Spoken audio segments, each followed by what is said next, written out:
اللہ الرحمن الرحیم۔ شروع اللہ کے بابرکت نام سے جو دلوں کے بھید بخوبی جانتا ہے۔ یہودیوں کا قتل عام، ہولوکاسٹ اور ہٹلر حقیقت کیا ہے؟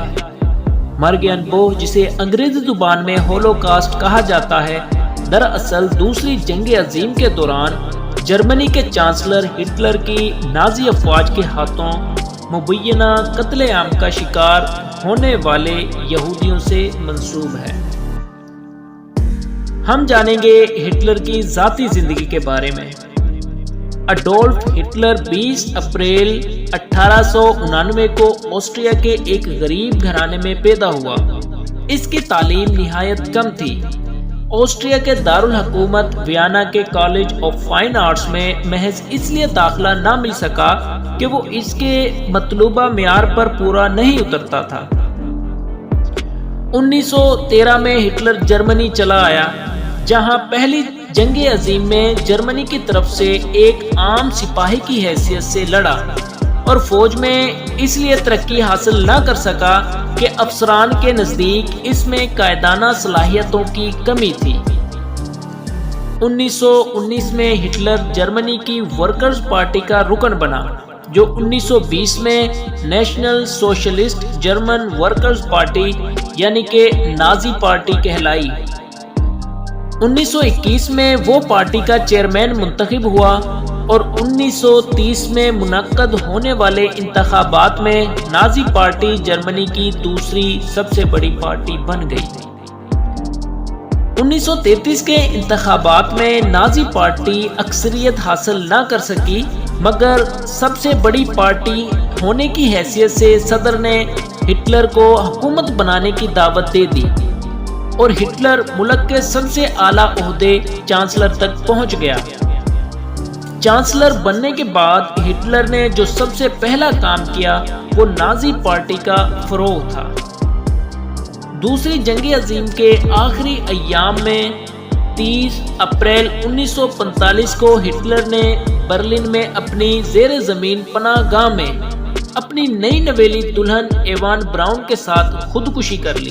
ہٹلر پر یہودیوں کے قتل عام کا الزام جھوٹ ہے یا سچ؟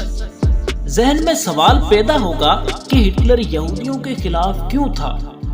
واقعی اتنے یہودی مارے گئے تھے اور ان کو مروانے والا کیا حقیقت میں ہٹلر ہی تھا؟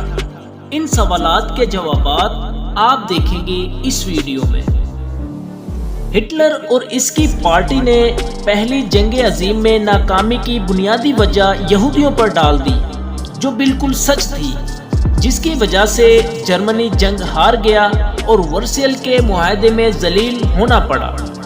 ہٹلر کی پارٹی نے لوگوں کو باور کرایا کہ اصلی جرمن آرین نسل ہے، وہ یہودیوں سے برتر اور بہتر ہے۔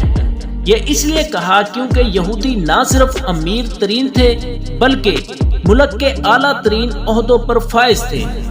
ہٹلر نے کبھی بھی یہودیوں کو قتل کرنے کا حکم نہیں دیا تھا، بلکہ ان یہودیوں کی منافقانہ رویے کو دیکھ کر ان کو جرمنی کی سوسائٹی سے الگ کرنے کا کہا تھا۔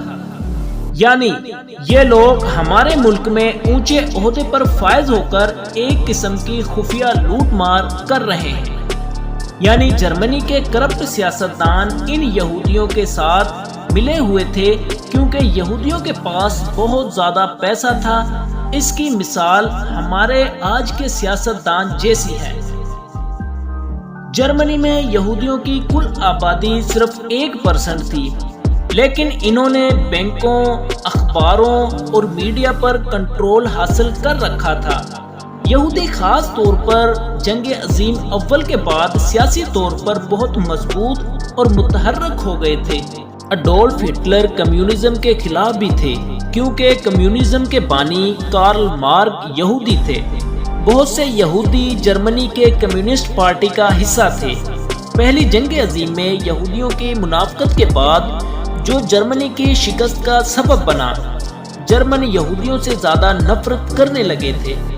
ہٹلر نے جرمنی سے کمیونزم کو ختم کرنے کے لیے کوشش کی، دوسرے لفظوں میں یہودیوں کی زیر قیادت پارٹی کو ختم کرنے کی بھرپور کوشش کی۔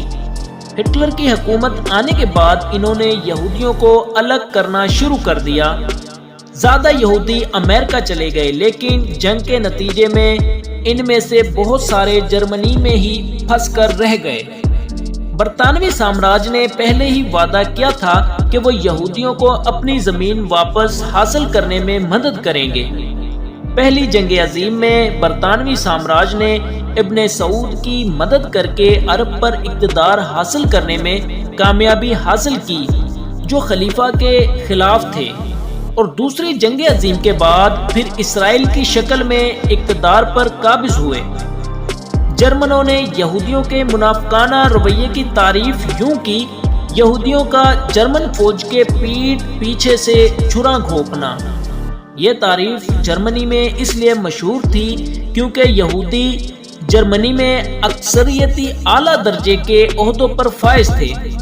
جب فوج لڑ رہی تھی تو جرمن لوگوں کا خیال تھا کہ یہودیوں نے جرمنی کو امریکہ، برطانیہ، فرانس کے ساتھ ایک بے عزت اور ذلیل معاہدہ کرنے پر مجبور کیا تھا، اور جب شکست خوردہ آرمی واپس آئی تو بہت سارے جوان بے گھر ہو گئے۔ جرمنی میں غربت سے اوپر درجے پر چلی گئی، کیونکہ برطانیہ، امریکہ اور فرانس کے ساتھ معاہدے کی صورت میں بھاری رقم ادا کی گئی۔ معیشت کریش ہو گئی، نوکری نہ ملنے کی وجہ سے جرائم کی شرح میں اضافہ ہو رہا تھا، یعنی پورا جرمنی بہت بری حالت میں تھا۔ اڈولف ہٹلر سے جڑی ہسٹوگرافی کا نیکسٹ حصہ آپ دیکھیں گے ہسٹوگرافی کی دوسری ایپیسوڈ۔